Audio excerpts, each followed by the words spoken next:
Good morning, Scott School, on this wonderful Wednesday, February 5th. Oh, delightful day indeed. I'm so happy to be here.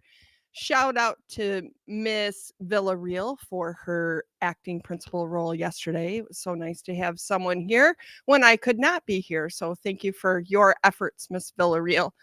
Have you been fab with vocab? Our word of the week is temper. Temper is something that really falls well in our zones of regulation. So think to yourself, what color would someone fall in if they were having a temper? And then a real life example of temper is this morning and several mornings, we're having some hard times. Our adults are that are dropping off students and not using the car loop.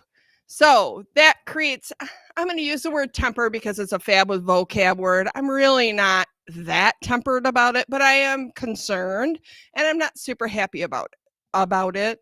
Our car loop is designed to be efficient, which means fast and safe. It is a safe way for students to be transported to school, dropped off, and get into the building.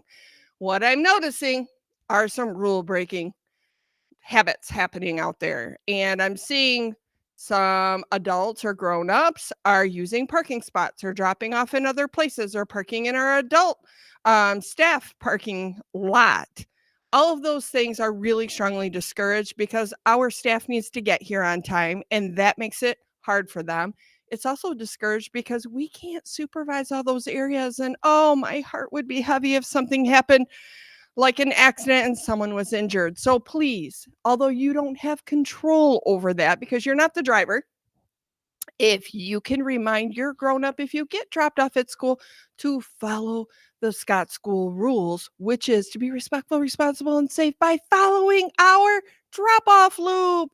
We would be super grateful for that because ultimately we're all in it together, my friends. So we need to work together to make sure that we take care of one another.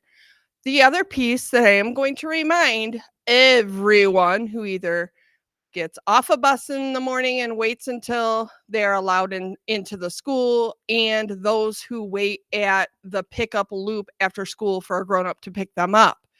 Right now, we seem to have a lot of outdoor gear with us, which is great. I'm glad you're bringing it so you can play outside and have a fun time. That typically means an extra bag. When you have these extra bags or any bag, it is really important to keep it at your side and really, really resist the urge to do some swinging with it or twirling with it. Because again, are you being respectful, responsible, and safe by doing that? You might think it's not a big deal, but remember, friends, there are a lot of people walking around the area or standing in the area, and someone could get taken out with a bag. And then we could have an injury or some upset feelings, and tempers might rise. So remember, again, those bags should remain at your side if they're a bag with handles. And if you have a backpack, just put it on your back as it's designed. I need your help with this, right? So I know you're the people for the job because I've seen it all year long. And now on to Mrs. Schwartz. Why, thank you, Mrs. Reha. Friends, we've got a couple Panther Pride winners this morning. We have from Mrs. Denning's class, Riley and Lily. Congratulations. And I just want to give a quick little shout out for all of those who were able to participate in our Panther Pride bingo. I hope you all enjoyed it because I have a rootin' tootin' good time. Let me tell you, it's really fun. And I love how supportive all of you are when somebody does get a bingo, even if it's not you. That is bucket filling at its finest. It's just incredible to watch and witness. All right, friends, let's stand and say the pledge. I pledge allegiance to the flag of the United States of America and to the republic for which it stands, one nation, under God, indivisible, with liberty and justice for all. Have a wonderful Wednesday, Scott School.